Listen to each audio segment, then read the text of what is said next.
In this Excel tutorial, we will learn how to evaluate whether there's evidence of disparate impact, which is also called adverse impact. And to do so, we'll learn how to apply the 4/5 rule, as well as the chi-square test of independence to the same set of data. So here you can see we have 3 columns of data that correspond to 3 different variables. Well, really the first one is just a unique identifier variable, which I've called ID here. And that means that each row here, which represents a unique individual or case, has a unique value here. In this case, these are all numeric values, and you can see it ranges from 1 to 274.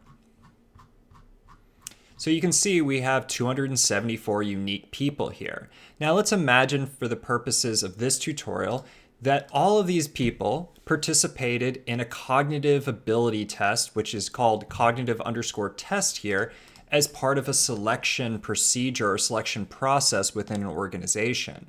And so our question is, does this cognitive ability test demonstrate evidence of adverse impact or disparate impact with respect to gender?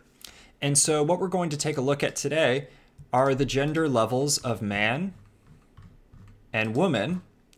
And then for the cognitive ability test, we're going to look at whether the candidates passed or failed that cognitive ability test.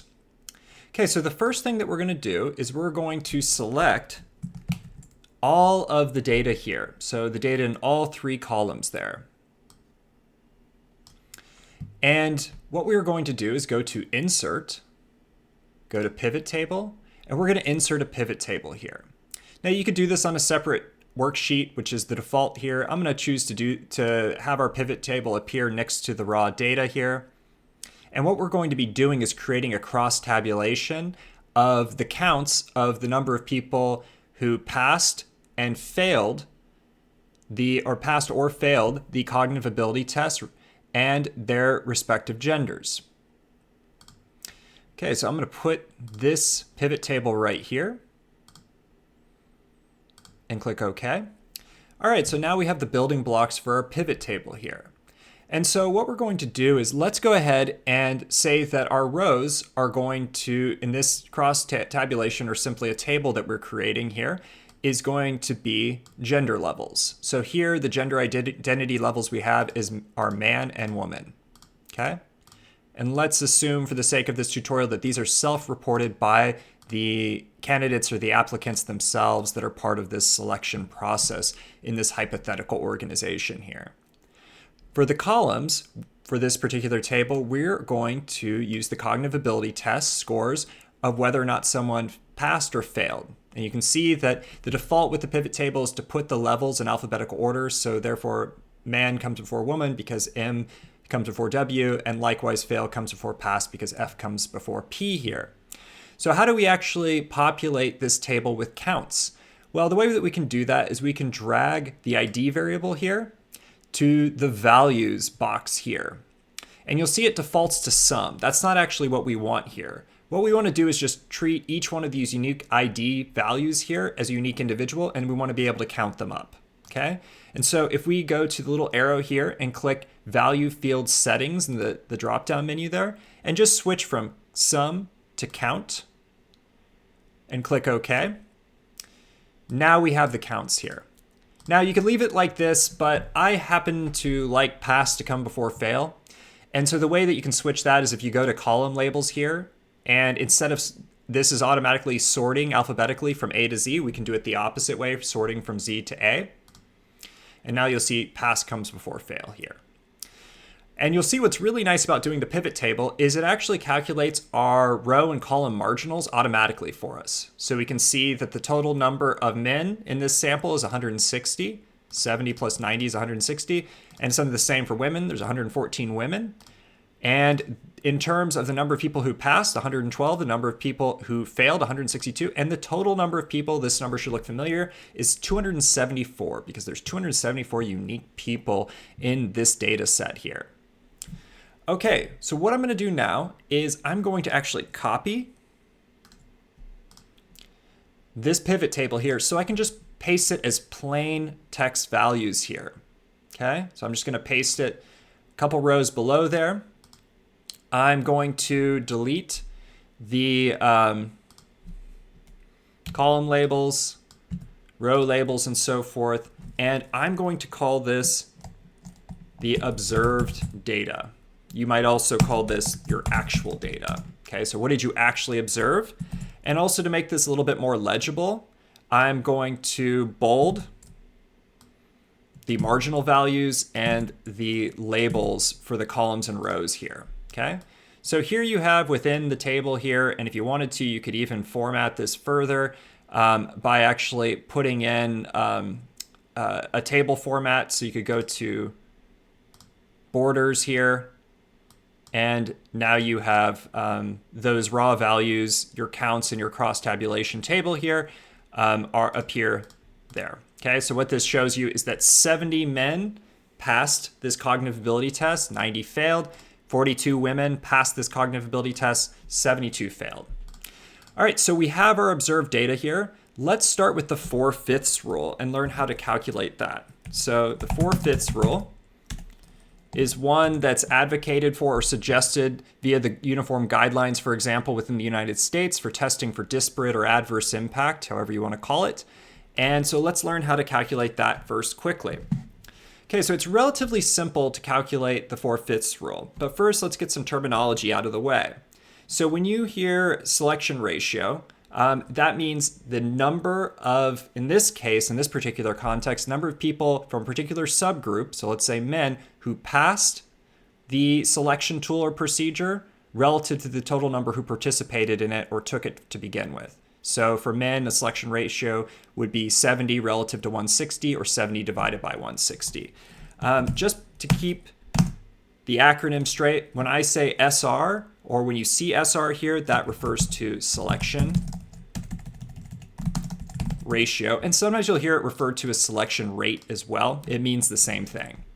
Okay, so let's do the man selection ratio first. So we're creating a label here, and then woman selection ratio. So this way it'll be easier to read our Excel worksheet here. And so how do we calculate the selection ratio for men? Well, I just talked about it orally there. Well, let's show how to do it here with an Excel formula. Okay, so the selection ratio for men is, let's do an equal to create a formula here. And it's going to be the number of people who passed divided by the total number of men who participated. Okay, so the total number of men who passed divided by the total number of men who participated, which includes also those people who failed. Okay, so this happens to be cells F9 divided by H9 here. All right, so there we have a selection rate of, let's say, approximately 0.44. So we could say about 44% of men passed this cognitive ability test. All right, let's find out what the selection ratio is for women. So let's do equal sign. The total number of women who passed this cognitive ability test, which is 42, divided by the grand total number of women who participated in this cognitive ability test, which is 114. And that happens to correspond to here to be cell F10 divided by cell H10. Let's hit enter. And now you can see that it's about 0.37 or 37% of women passed this selection test here, which is the cognitive ability test. And so that is the women's selection ratio. Now we can clean this up a little bit in terms of making the decimal places consistent by going up here to the number area of the home tab and just selecting number here. And this makes it a little bit more legible. Here it's just reporting to 2 decimal places, which is great and fine for our purposes. Okay, so how do we determine, based on the 4/5 rule, if there's evidence of adverse impact? Well, this is where we calculate what we call the impact ratio, which is sometimes called the adverse impact ratio.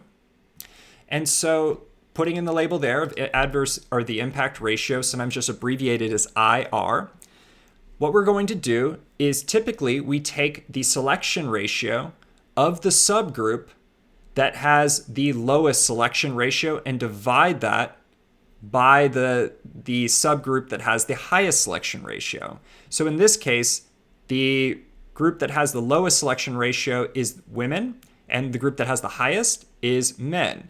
And so typically we would refer to the group that has the lowest selection ratio. This is going to be our focal group. Okay, so we're trying to see if there's evidence of adverse impact or disparate impact for this focal group relative to this referent group. And so the referent group is going to be the group that typically has the higher selection rate. Okay, so what we would do in Excel is say equal sign to create a formula and just take the selection rate here, the focal group, which is women here, divided by the selection rate of the referent group, which is men here, which happens to correspond to cells F16 divided by F15 here. Hit enter, and now we have our selection, we have our impact ratio or our IR here, which is 0.84, okay? And so if you recall the 4/5 rule, if we divide 4 by 5 for 4/5, it's 0.8. So sometimes you hear this referred to as the 80% rule. And so what this indicates is that this is our threshold here, 80%. And so here you can see that 84% or 0.84 is our impact ratio. And this happens to be greater than 80% or 0.80. And so what that tells us is that we are not in violation of the 4/5 rule according to what we found here, okay, with our impact ratio. And so in other words, we would not conclude here that there's evidence of adverse impact or disparate impact for this cognitive ability test when it comes to women's selection ratios relative to the selection ratios of men. Okay. Now, typically, if the selection ratio or the impact ratio is exactly equal to 0.80, then we would also conclude that there's not evidence or prima facie evidence of disparate impact or adverse impact. If it were less than 0.80, this threshold here, then that's when we would start to conclude that there does seem to be evidence of adverse impact here with respect to this particular selection procedure and this protected class that we're looking at, which is gender here. All right, so that is the first step, is learning how to do the 4/5 rule. Now let's come over here and we're going to learn how to do the chi-square test of independence, okay? And so I'll actually put that down here. You'll see why in a second. So we're going to learn the chi-squared test of independence approach. And this approach can also be used, and it's also a good approach to use, and sometimes it's often a better approach to use because there is actually a formal statistical test that we can use. In other words, we're calculating a p-value here for a chi-square test of independence, and this is a special kind of chi-squared test of independence in that we have a 2x2 here, okay? So what this means is that we are going to have to, before we can calculate that p-value associated with the chi-squared test of independence, we actually need to do an additional step here, which is we need to calculate the expected values. So what would you expect there to be if there was no association between gender and pass and fail rates? What would we expect these values to be if we had a sample of 274 here? Okay, so what would that look like, in other words? And because really what we're doing at the chi-square test of independence is we're testing whether the data we observed significantly differs or deviates from the data that we would expect to find if there was no association. And so if we find a significant p-value or p-value that's less than 0.05, that is going to indicate that whatever we found, it appears there is some kind of categorical association between the two variables we have here, which is gender and then the cognitive ability test pass-fail rate, okay? If we find a p-value that is equal to or greater than 0.05, and 0.05 is the alpha level that we classically use to assess whether or not something is statistically significant, if we find that it's greater than 0.05, then we conclude that there's no association here, and it doesn't seem to be that whether someone passes or fails is associated with whether they're a man or a woman, okay? All right, so to get us started here, let's copy this whole table here and just paste it here. You could paste it wherever you want. Space this out a little bit more. Okay. And let's change this from observed to expected. Let's delete all of these values here. And so how are we going to calculate what the expected value would be for men who pass the test if there's really no association between someone's gender and how well they do on this particular cognitive ability test. Well, the way that we will do this, we'll actually draw upon our observed data. So let's create a formula. And this is where the row and column marginals come into place. So let's look at the grand total here because we're looking at men who passed. So let's look at the grand total of people who passed and the grand total of people who are men in this sample here. So we'll say equals, create a parenthesis here. And so the grand total of people who passed times, so we use the asterisk here in Excel for times or multiplication, and then the grand total for men here. Okay. And then close out the parenthesis so you can see it up here if that's clearer. Okay, so we've said the grand total of those people who passed times the grand total of men here. So it's 112 times 160 behind the scenes there. And then we're going to divide that by the grand total of all people in this particular sample. So that is going to be equal to 274. If you added up all four of these values here in these cells, it'd be 274. Okay. Okay, so this is how many people we would expect, how many men we would expect to pass this cognitive ability test if there was no association between gender and cognitive ability here, or at least scores on this cognitive ability test. All right, so let's do the same thing for the other cells here. Okay, so let's go to fail now. And the fail column is still within the man row here. So what that means is we'll say equal sign, parenthesis, and then we will come over here to the,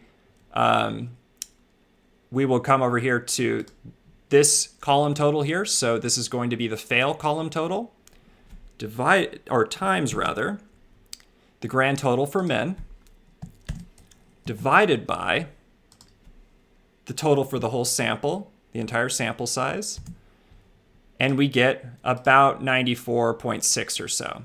Let's do the same thing for the women.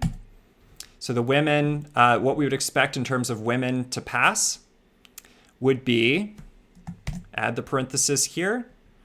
So we do our pass total column here times the total number of women, close out those parentheses, divide that whole product there by the total sample size, and we would expect that value, that count, to be 46.6 about.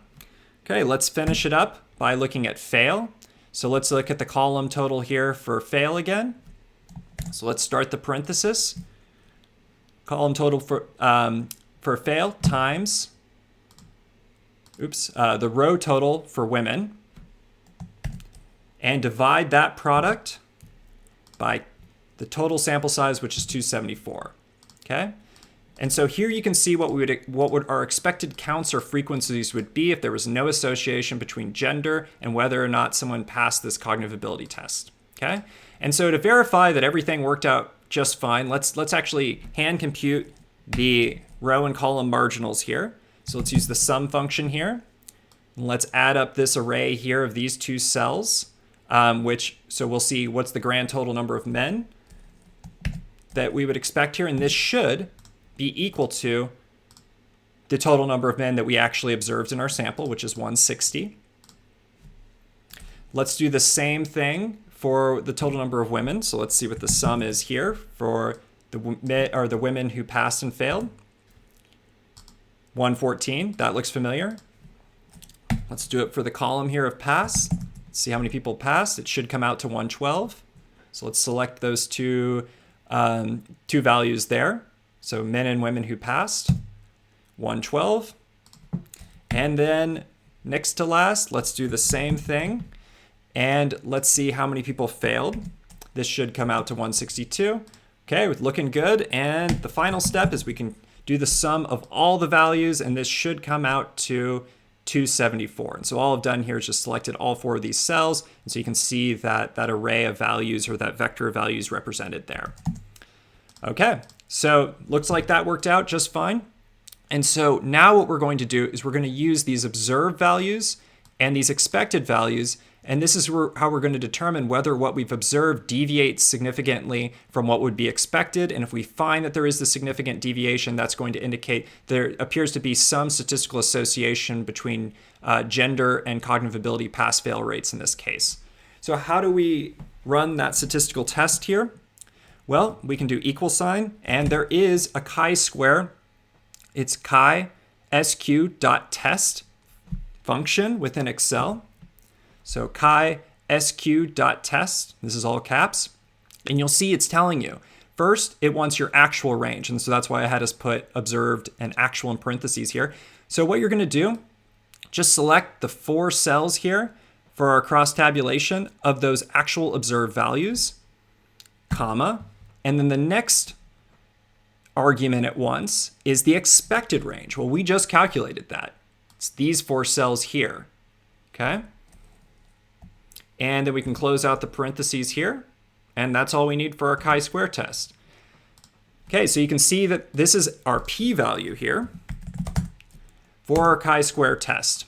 And again, our typical alpha level that we're going to be focusing on is alpha equal to 0.05.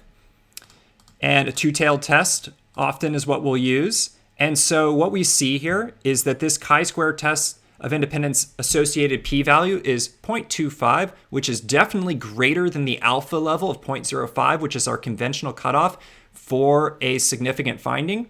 And so because it's greater than 0.05, that means that there does not seem to be an association here between gender and whether or not someone passes or fails this cognitive ability test. In other words, we don't see our observed values seem to differ significantly from what you would expect if there's no association here.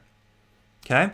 Now, if this p-value had been exactly equal to 0.05, we would still say that this is a non-significant finding. Okay? So if you want to know from a null hypothesis significance standpoint what's happening behind the scenes, the null hypothesis here that we're actually testing with this statistical test is that there is no association between the two variables. In this case, these are the categorical variables, okay? So whether someone passes or fails doesn't seem to be contingent on whether or not they're a man or a woman, and so we don't tend to see that that would be the null hypothesis, and this is what we're testing. And so by getting a p-value that's greater than this alpha level of 0.05, we are failing to reject this null hypothesis. And so what that means is we're saying that, well, it looks like there is no association between these two variables. And so, in other words, sometimes people phrase this as we're accepting the null hypothesis, but people vary on whether or not they're comfortable with that specific language in the statistical sense. Now, if this p-value here had been less than 0.05, then we would say we reject this null hypothesis and that there is no association between these two variables, which are gender and cognitive ability pass-fail here. And because we reject that null association, by extension, we're saying, in other words, that we do seem to find, statistically speaking, an association between these two variables, okay? All right, so this is an important step here. We didn't find evidence that there is a statistically significant association here. So we didn't find evidence, in other words, of adverse impact or disparate impact here, okay? Now, if we had found evidence of adverse impact or disparate impact, this is where you then want to go and look and see what the selection ratios are for men versus women, or the two subgroups that you have. And that way you can interpret the direction of the finding, okay?